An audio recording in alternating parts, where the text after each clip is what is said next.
Hello everyone, সবাই কেমন আছেন? আশা করব সবাই অনেক অনেক অনেক বেশি ভালো আছেন। আমিও ভালো আছি। তার কারণ হচ্ছে সামনে পূজা। সো ভালো না থেকে আসলে উপায় নেই। আমার মতো কারা কারা পূজার প্রিপারেশন শুরু করে দিয়েছেন অলরেডি, তারা অবভিয়াসলি কমেন্টে জানাবেন পূজায় কে কী রকম প্ল্যান করেছেন, কী ধরনের ড্রেস বা শাড়ি শপিং করবেন, বা আর কি কি আপনাদের প্রিপারেশন আছে সেগুলো অবভিয়াসলি জানাতে ভুলবেন না। তো আচ্ছা, যাই হোক, আমার হচ্ছে ফার্স্ট প্রায়োরিটি হচ্ছে আমার হেয়ার কালার। আমি একটু বেশি পাকা এই ক্ষেত্রে। সেটা হচ্ছে যে আমি 2015 থেকে হেয়ার কালার করি। তখন আমি ক্লাস 9-এ পড়তাম। তো আমার হচ্ছে হেয়ার কালারটা এত বেশি ফ্রেকিং টাইপের লাগে, মানে হেয়ার কালারটা ছাড়া আমাকে মনে হয় যে আমি অসম্পূর্ণ। তো আচ্ছা, যাই হোক, আমি আজকে আপনাদের সাথে সব কিছু শেয়ার করবো। আমি কিভাবে হেয়ার কালার করেছি, কোন কোম্পানির ক্রিম ইউজ করেছি, কোন শেড, কত প্রাইস পড়েছে।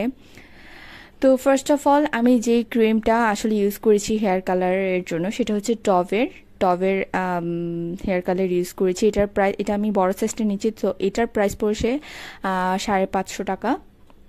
আর এখানে এটার ভিতরে দুইটা জিনিস থাকে, সেটা হচ্ছে একটা ক্রিম থাকে, আরেকটা হচ্ছে ওটাকে কি বলে আমি ঠিক মনে করতে পারছি না। ওটা এই যেটা আমি ফার্স্টে অ্যাড করেছি এই ক্রিমটা, সেটা। তো এখন আমি যেটা ইউজ করছি সেটা হচ্ছে কালারটা। এই দুইটাকে একসাথে মিক্সড করে তারপরে হেয়ারে অ্যাপ্লাই করতে হয়। তো এটার ভিতরে এই ক্রিম দুটা ছাড়াও থাকে একটা ব্রাশ, যেটার একটা সাইড ব্রাশের মতো আর একটা সাইড চিরুনির মতো।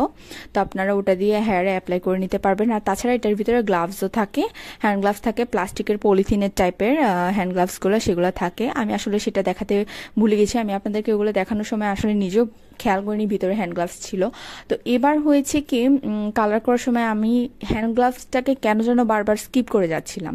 তো এই তো আমি এখানে ক্রিমটাকে মিক্সড করে নিয়েছি।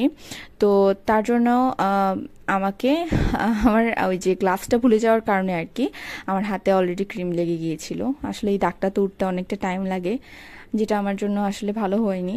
তো এখানে হচ্ছে আমি পুরান একটা টি শার্ট পরে নিয়েছি আর তার উপরে একটা গামছা পেঁচিয়ে নিয়েছি। এই যে দেখেন, আমি তখনও কিন্তু ভুলে গেছি হ্যান্ড গ্লাভস ইউজ করতে। আমার হাত দেখেন একদম খালি। আমি একটা সাইডে অলরেডি অ্যাপ্লাই করা স্টার্ট করে দিয়েছিলাম, তারপরে আমার মনে পড়ছে হ্যান্ড গ্লাভসের কথা। তো আচ্ছা, এই যে আমি এখন হ্যান্ড গ্লাভস পরে নিচ্ছি।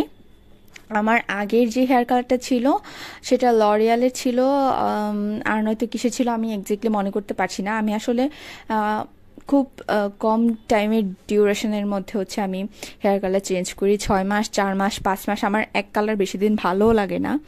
আবার হচ্ছে আমার হেয়ারের গ্রোথটা এমন যে মানে লম্বা হয়, তবে ঘনত্বটা কম আর কি। মানে চুলের গোড়ায় চুল অনেকের দেখা যায় যে একটা গোড়ায় 4টা 5টা করে চুল, আমার সেরকম না, আমার একটা একটা চুল থাকে। তো পাতলা, পাতলা আমার চুলটা। তো আচ্ছা, যাই হোক, ওই সেটটা আমি কালার করে নিচ্ছি। আসলে এবার হয়েছে কি, আমি অনেক খুঁজে করে আমি কোনো কোম্পানিরই হচ্ছে মন মতো কালারটা পাইনি। আমার আগে যে কালারটা ছিল সেটা অ্যাশ ব্লন্ডের ছিল। সো এবার যেটা পেয়েছি সেটা হচ্ছে ডার্ক ব্রাউন। আমি কখনোই এক্সপেক্ট করিনি যেটা বার্গেন্ডির মতো কালার আসবে। আমি এই শেষের দিকে দেখিয়েছি কেমন কালার এসেছে। তো আচ্ছা, যাই হোক, আমার অ্যাকচুয়ালি তেমন মাথা ব্যথা নেই সেটা নিয়ে, কারণ হচ্ছে আমি কিছুদিন পরপরই যেহেতু হেয়ারটা কালার করে থাকি, তাই মানে 2 মাস 3 মাস যাই যাই যাচ্ছে যাক সেটা, তারপরে আমি আবার অন্য কিছু একটা করে নেব। যদিও আমার সাথে বার্গেন্ডিটা মানায় না, কারণ আমার স্কিন টোনটা একটু বেশি লাইট।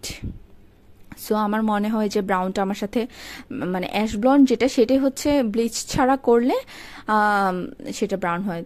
ও হ্যাঁ, আমি কিন্তু কালার করার সময় কোনো ধরনের ব্লিচ ইউজ করিনি। তার কারণ হচ্ছে ব্লিচ ইউজ করলে দেখা যায় যে অনেক বেশি কালারটা চলে আসে। তো আচ্ছা, যাই হোক, এই আমি ক্রিম অ্যাপ্লাই করে নিয়েছিলাম, তারপর আমি ওয়েট করেছিলাম ঘন্টা খানেকের মতো, তারপর আমি হেয়ারটা ওয়াশ করে নিয়েছি। তারপর হেয়ারটা ড্রাই হওয়ার পর এই যে এইরকম একটা কালার এসেছে। আমার আগেরটা অ্যাশ ব্লন্ড থাকার কারণে ওই সাইডগুলো একটু বেশি কালার হয়ে গিয়েছে। যদি মাঝখান থেকে সিতা করলে প্রপার কালারই দেখা যায়, তবে চুলটা সাইড থেকে সিতা করার কারণে এই ধরনের লাগছে। তো কালারটা আমাকে কেমন লাগছে সবাই কিন্তু জানাতে ভুলবেন না। আর সবাই ভালো থাকবেন। টাটা।